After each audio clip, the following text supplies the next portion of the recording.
Kasunod ng kaliwat kanang road rage incidents sa bansa, nagpaalala si Pangulong Bongbong Marcos sa mga motorista ngayong Semana Santa. Sa kanyang latest vlog, iginit ng Pangulo na hindi dapat maging kamote ang mga driver.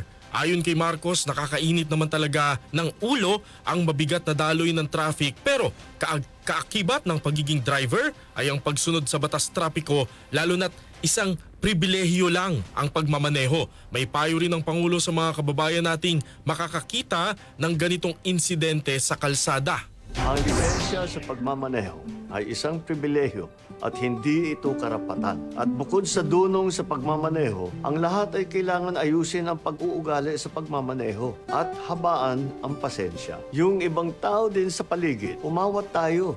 Imbis na mag-video, ituring na natin meron tayong tungkulin na panatilihin ang kapayapaan sa paligid natin. Ang lahat ay napapag-usapan ng maayos at malumanay. Lugi tayo at ang mga pamilya natin sa mga posibleng dala nitong kapalit kung hahayaan natin lamunin tayo ng galit kahit isang saglit lamang.